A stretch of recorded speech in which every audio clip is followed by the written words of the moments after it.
사실 사도 바울이기 전에 이름이 사울이었잖아요.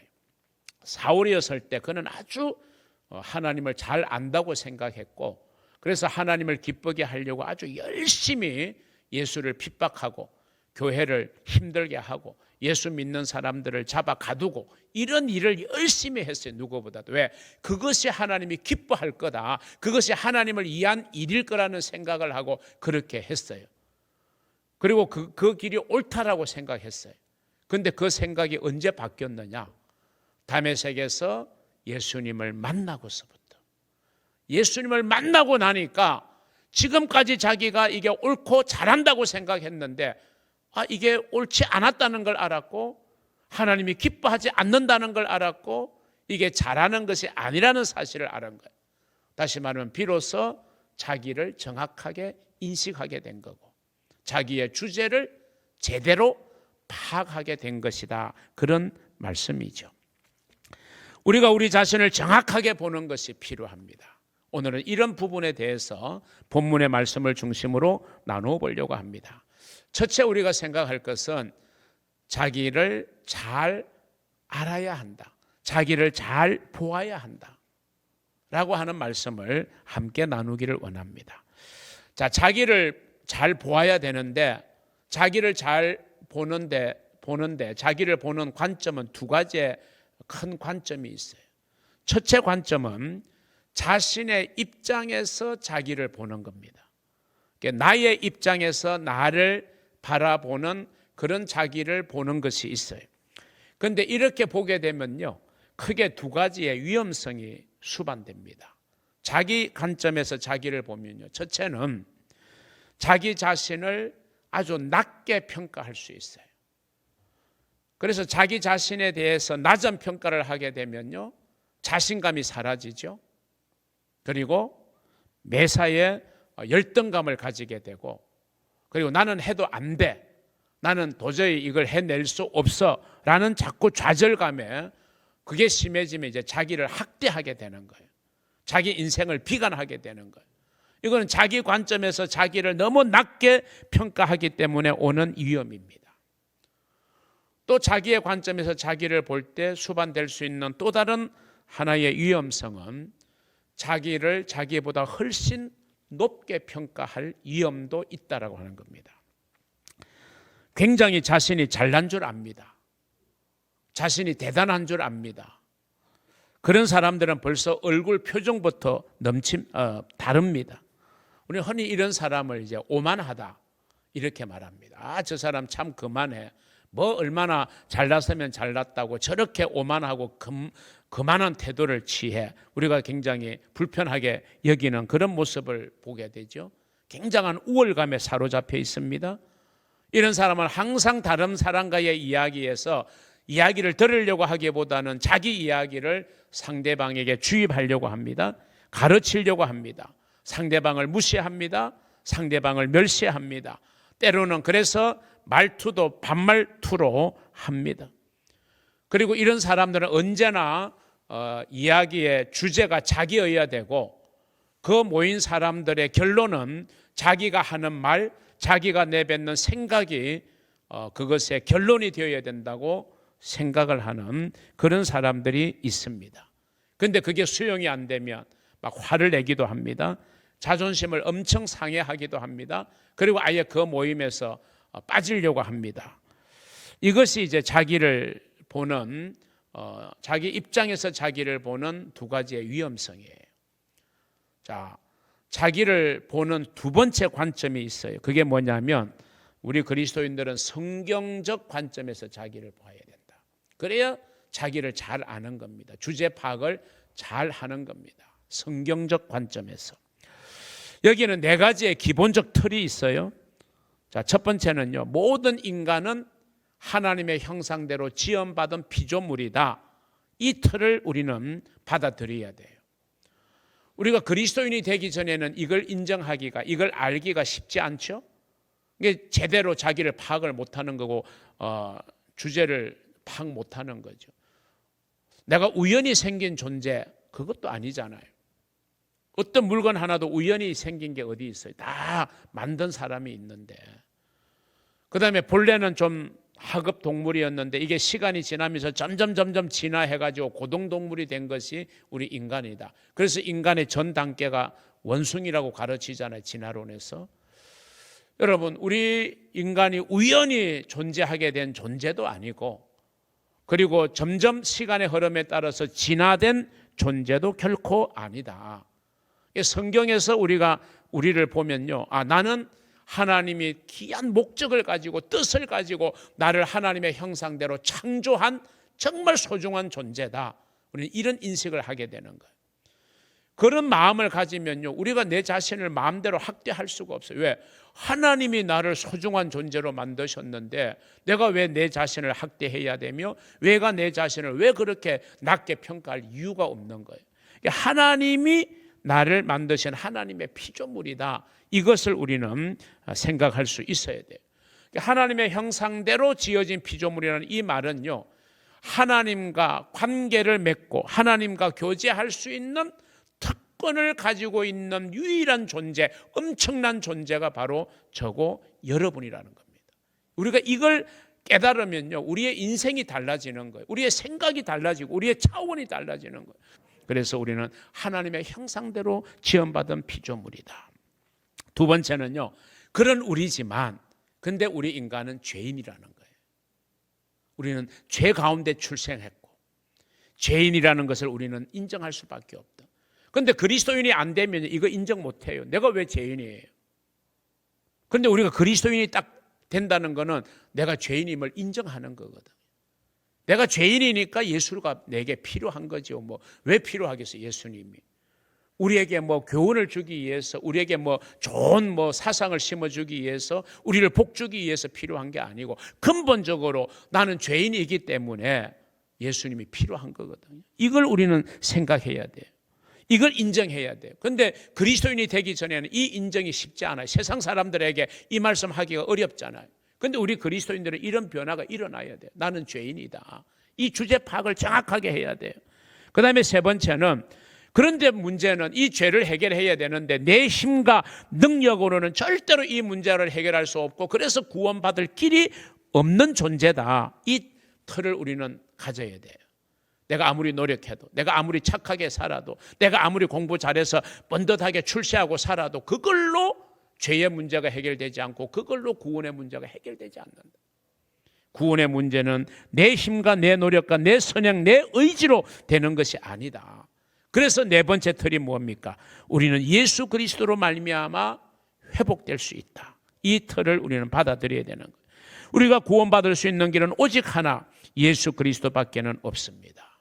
나를 위하여 십자가에 못 박혀 죽으시고 부활하신 예수를 믿음으로 우리는 구원받고, 그 사람이 누구든지 간에 예수를 믿는 자는 하나님의 자녀가 되는 권세를 얻게 되고, 그 권세를 얻으면요 인생이 달라지게 되도록 하나님이 축복해 주시는 줄로 믿으시기를 바랍니다. 이런 관점으로 자신을 보면요 절대로 우리는 교만해질 수 없어요. 우리가 교만할 아무런 건덕지가 없어요. 내가 하나님의 자녀가 되고 구원받는데 내가 무슨 역할을 한 게 있어요? 아무런 우리 교만할 수, 언제나 나의 나 된 것은 하나님의 은혜로 된 것입니다. 이게 변화되어진 바울의 고백 아닙니까?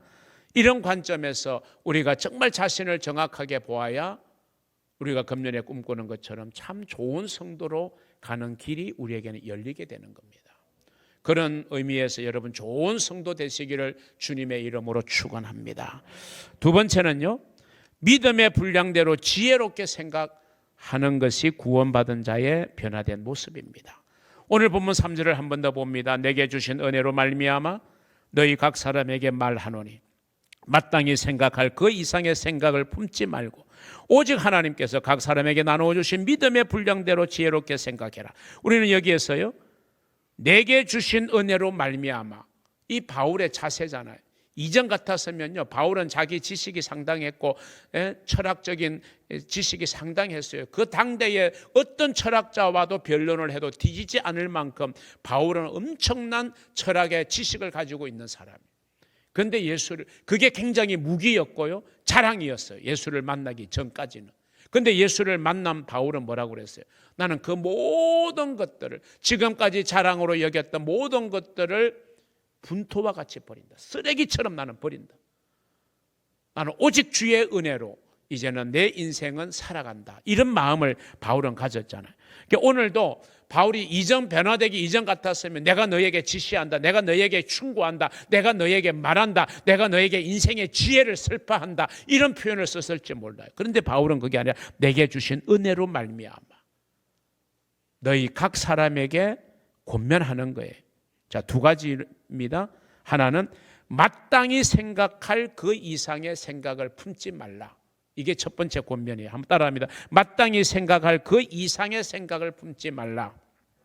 우리가 마땅히 생각할 수 있는 그 생각을 넘어서서 그 이상의 생각을 네가 마음에 품지 말아라.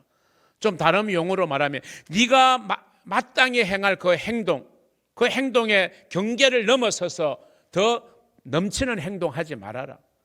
네가 말해야 될 네 말의 주제와 분수를 분명하게 알고 그 경계를 넘어서는 그런 분수 없는 말을 하지 말아라. 생각도 말도 행동도 항상 우리는 마땅히 행할 그 이상을 우리가 하는 것 안 된다는 거예요. 이걸 다른 말로 말해 무슨 뜻입니까? 주제 파악하라는 거예요. 근데 우리가 주변에서 가끔 보면 주제 파악도 못하고 마치 자기가 대단한 것처럼 그렇게 말하고 행동하고 막 과시하는 사람들을 보면 우리가 겉으로는 참 체면상 어떨지 못하지만 속으로는 너나 잘하세요, 이렇게 우리가 생각하는 경우가 참 많잖아요. 주제 파악 잘하라는 거예요. 월권하지 말라는 거예요. 넘어서지 말라는 겁니다. 여러분, 우리 성도들이 모여서 이루는 게 이제 교회 공동체잖아요. 이 교회 공동체가 참 평안해야 되고, 그래서 정말 하나 되는 공동체가 성경이 우리에게 요청하고 있는 공동체의 모습인데, 오늘 실제적으로 이제 교회 공동체를 보면 참 시끄러운 공동체가 많아요. 왜 공동체가 시끄러울까요? 이 말씀을 우리가 넘어서기 때문에 그래요. 주제 파악을 못하고 월권 행위를 하기 때문에 교회는 시끄러운 거예요. 자기 일은 하지 않으면서 남의 일을 간섭하기 때문에 그런 거예요.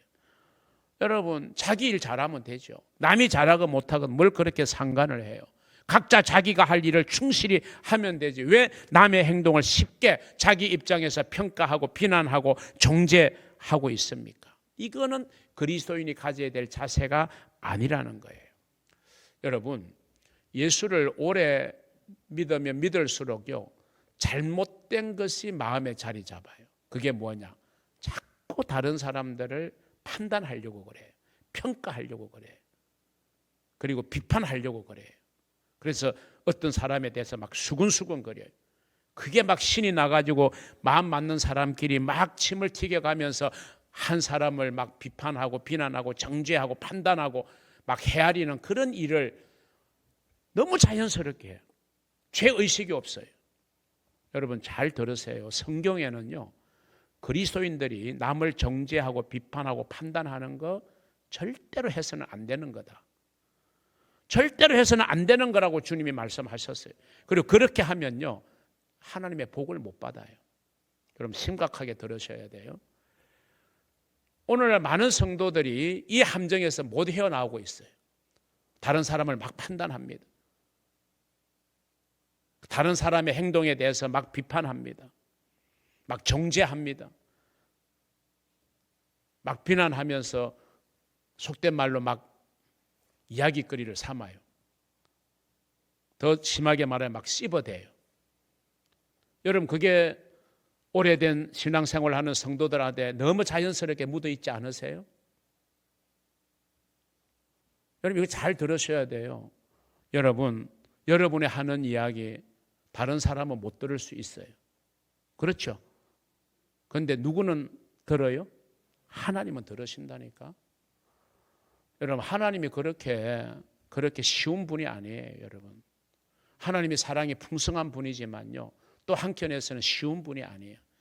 여러분이 적당히 요리할 수 있는 분이 아니에요, 하나님은.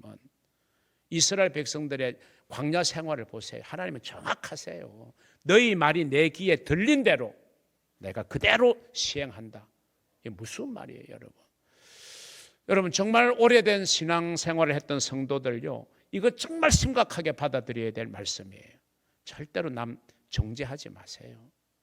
판단하지 마세요. 평가하지 마세요. 막 헤아리지 마세요. 수근수근 그림의 대상으로 삼지 마세요. 성경이 뭐라 그래? 너희가 판단하는 그 판단으로 너희도 판단을 받는다. 너희가 비판하는 그 비판으로 너희도 비판을 받을 것이고, 너희가 헤아리는 그 헤아림으로 너희도 도로 헤아림을 받을 것이다. 여러분, 하나님이 여러분 판단하실까요? 하나님이 여러분 비난하실까요? 하나님이 여러분을 헤아리고 평가하실까요? 그러면요, 저부터 이게 모든 사람 부끄러워서 여기 나올 수 없어. 하나님 앞에 탕자를 그저 돌아오기만을 기다리는 아버지의 심정처럼, 하나님은 우리가 좀 허물이 있고 부족해도 고쳐지기를 기다리고 바라시면서 말할 수 없는 탄식으로 우리를 위해서 중보하시는 하나님이지, 그 하나하나에 바로바로 우리를 정죄하고 비판하고 비난하고 판단하고 헤아리고 이러면 우리는 어떻게 하나님 앞에 설 수 있겠어요? 못 서요. 여러분, 그런 우리는 하나님을 닮아가야 되잖아요. 그게 우리 신앙생활하는 목적이잖아요. 우리가 신앙생활을 하고 훈련을 받아야 되는 이유는 내가 하나님의 마음을 닮아가고 예수님 닮기 위해서잖아요. 여러분, 절대로 정죄하고 판단하고 비판하는 일에 여러분 박수 쳐주고 맞장구 쳐주고 옳거니 하지 마세요. 하나님 기뻐하지 않아요. 권사님, 집사님, 그래, 그럼 우리 그 사람 위해서 기도합시다. 기도해주면 되잖아요. 기도합시다. 이렇게 가는 게 신앙인이지, 그냥 비판하고 판단하는 걸로, 그래서 딱 우리 팀에서 배척시키는 걸로, 그게 여러분 그리스도인의 태도입니까? 그게 세상 사람들의 태도. 아니, 세상에서도 안 그런 사람들이 많은데 예수 믿는다면서 그리스도인이라면서 하나님의 자녀라면서 그렇게 하면 안 돼요. 여러분 정말 여러분에게 주시는 하나님의 간곡한 호소로 여러분 들으시기를 바랍니다. 믿음의 분량대로 지혜롭게 생각하라. 우리가 넘어서면 안 되고, 그 다음에는 적극적으로 믿음의 분량대로 지혜롭게 살아가라. 지혜로움이 우리에게 필요한 거예요. 이렇게 해야 성공적인 그리스도인의 삶을 사는 거예요. 성공적인 그리스도인의 삶을 사는 겁니다. 여러분, 충고로 사람은 변하지 않습니다. 충고한다고, 지적질한다고 사람이 변할 것 같으면 다 해야죠. 그런데 여러분, 충고 받아보셨어요? 지적 당해보셨어요? 그래, 변화되던가 여러분 스스로가? 변화 안 됩니다. 사실 교육도 변화시키기는 어려워요. 그럼 학교에 맡기면 뭐 저절로 아이들이 변화돼야죠. 교육기관이니까. 여러분, 교육으로도 변화되는 건 사실 아니에요. 물론 일정 부분 역할은 할 수 있지만 정말 중요한 건 기도해야 돼요. 기도해야 변화가 되는 것입니다. 자, 믿음의 분량대로, 하나님이 각자에게 주신 믿음의 분량대로, 이 말은 첫째는 믿음이 중요하다는 뜻이에요. 믿음이 중요해요. 우리 그리스도인들은 만사를 믿음에 기초해야 돼요. 믿음은 기적을 만들고 믿음으로 구원을 받습니다. 믿음은 산을 옮길 만한 능력도 있는 거예요. 따라서 그리스도인들은 처음부터 끝까지 믿음입니다. 믿음으로 해야 돼요. 여러분, 믿음의 성도가 되기를 주의 이름으로 축원합니다. 믿음의 분량대로라고 그랬어요. 이 말은 믿음에도 차이가 있다는 것을 이야기합니다. 은사도 차이가 있고 믿음도 차이가 있어요. 서로의 분량이 달라요. 그러니까 우리가 비판하면 안 된다니까요. 그래서 우리는 판단하고 정죄하면 안 된다니까요. 겉모습으로 드러난 것만 가지고 우리가 평가하고 그렇게 헤아리면 안 된다니까요. 오히려 우리는 허물이 보이고 믿음이 약해 보이고 부족해 보이면 오히려 우리는 관심을 가져주고 기도하면 돼요. 그러면 그 사람도 언젠가는 성장하게 되는 거예요. 세 번째, 믿음은 하나님이 주시는 거라 그래요. 우리 하나님이 각자에게 주시는 믿음이니까 믿음은 하나님이 주시는 거예요. 내가 만들어내는 게 아니에요. 하나님께로부터 오는 거예요. 그래서 우리는 하나님을 바라보아야 되는 거예요. 하나님께 집중해야 되는 겁니다. 저와 여러분이 정말 하나님을 바라보고 하나님께 집중함으로 하나님이 우리에게 믿음 주시고, 그 믿음 주신 그 믿음을 잘 관리하고 잘 활용해서 우리가 정말 좋은 성도가 되어져야 될 줄로 믿습니다. 마지막 결론적인 세 번째 이야기는요, 한번 따라합니다. 하나님 앞에 불필요한 자는 없습니다. 그렇습니다. 100이면 100, 1000이면 1000. 하나님 앞에 필요 없는 사람은 하나도 없다. 저도 필요하고 여러분 한 사람 한 사람도 우리 교회에 필요하다. 어떤 사람이 교회를 설명하면서 이런 재미있는 비유로 교회를 설명했어요. 여러분, 퍼즐 그림 맞추는 게임이 그런 게 있어요. 하나의 완성된 그림을 한 100개의 조각으로 이제 나누었어요. 그리고 그 조각을 이제 바닥에 흩어놓고 조각 하나하나를 가지고 이제 그 본래의 그림 밑바탕에다 그림을 이제 완성하는 거잖아요. 그때 그 퍼즐을 아무 때나 놓을 수는 없어요. 그 퍼즐의 위치가 있어요. 그 위치를 잘 지키도록 해서 이렇게 가장자리부터 해가지고 쭉 만들어가면요, 이제 마지막 퍼즐 하나를 딱 끼우면 아주 멋진 그림이 완성되는 거죠. 교회가 바로 그러하다. 여러분 한 사람 한 사람은 그 아름다운 그림을 이루고 있는 퍼즐의 조각과 같다. 그렇기 때문에 중요하지 않는 사람, 필요하지 않는 사람은 한 사람도 없다는 거예요. 퍼즐의 조각의 모양이 어떠하든지, 퍼즐의 그 그림의 부분이 화려한 부분이든지 아니면 별로 드러나지 않는 단색의 부분이든지 간에 그게 다 끼워 맞춰져야 하나의 완성된 아름다운 그림이 나오는 것처럼 하나님의 교회도 모든 성도들이 자기의 위치, 자기의 역할을 잘 해서 자기의 위치를 지켜낼 때 교회는 하나의 아름다운 그림과 같은 공동체가 될 수 있다라고 하는 겁니다. 교회 안에는 능력이 특별히 많은 사람이 또 있지만 능력이 없는 사람도 있고 배움의 기회를 많이 가진 사람도 있지만 워낙 집안 환경이 넉넉하지 못해서 배움의 기회를 많이 갖지 못한 사람도 있고 육체적으로 연령이 많이 들어 나이가 드신 분도 있고 또 지금 한참 성장해가는 젊은이들도 있습니다. 다양합니다. 이게 사실은 보편적 교회의 모습입니다. 퍼즐 조각의 그 모양새가 다른 것처럼 그 퍼즐 조각에 그려져 있는 색깔과 그림의 모양이 다 다르지만 근데 그것이 딱 제자리로 잡으면 아름다운 그림이 완성되는 것처럼 교회는 바로 퍼즐 맞추기와 같다라고 하는 것입니다. 그래야 온전한 교회를 만들어갈 수 있어요. 그때 중요한 것은 자기의 위치입니다. 퍼즐이 자기의 위치를 지켜야 그림이 완성되는 것처럼 여러분의 위치가 중요합니다. 여러분 한 사람 한 사람의 기본적인 위치와 역할이 있고요. 저는 아무것도 교회 일 바빠서 못하는데요. 아니에요. 가장 중요한 여러분의 위치는 우선 우리 교회의 성도라는 위치고 성도의 가장 기본이 되는 예배의 자리에 여러분이 꼭 빠지지 않고 앉아 있는 것. 이게 우리 교회를 아름다운 교회로 만들어 나가는 정말 소중한 역할이라는 거예요. 그러니까 필요 없는 사람은 한 사람도 없고 사실 퍼즐 조각은 가장자리부터 맞춰 나가야 수월하게 그림을 완성할 수 있는 거예요. 비록 교회 안에서 중심의 핵심적인 역할을 하는 사람도 있지만 가장자리에 있는 사람도 있지만 이 가장자리부터 우리가 잘 살피고 그들이 잘 자리 잡을 수 있도록 해주는 역할을 해야 비로소 교회는 하나의 완성된 퍼즐이 될 수 있다는 사실을 여러분 기억하시기를 바랍니다. 사랑하는 성도 여러분, 우리는 우리를 잘 보아야 되고 알아야 됩니다. 자기의 관점에서 보지 말고 성경적 관점에서 자기 자신을 정확하게 볼 수 있기를 바랍니다. 이러한 바탕 위에서 그리스도인이 되어진 저와 여러분, 믿음의 분량대로 지혜롭게 생각하고 말과 행동과 모든 선을 우리가 넘어서지 않고 월권하지 않고 우리가 정죄하거나 판단하거나 비난하는 자리에서 서지 않고 지혜롭게 믿음의 분량대로 생각하며 행동하는 저와 여러분이 되기를 바랍니다. 우리의 위치를 잘 지키시기를 바랍니다. 그런 성도가 진짜 좋은 성도예요. 하나님 보시기에도 좋은 성도입니다. 그런 성도들이 모이면 그 교회는 저절로 건강한 교회가 될 줄로 믿습니다. 여러분 한 사람 한 사람은 다 우리 교회에서 소중한 존재들입니다. 여러분 모두가 우리 교회를 정말 아름다운 완성된 교회를 이루어가는 하나의 퍼즐 조각이라고 생각하시고 여러분이 있어야 될 그 위치가 얼마나 중요한 위치고 소중한 위치라고 하나님이 여기시는지를 생각하면서 각자의 위치를 지키고 각자의 역할을 잘 감당하는 복된 성도들 되시기를 주님의 이름으로 축원합니다.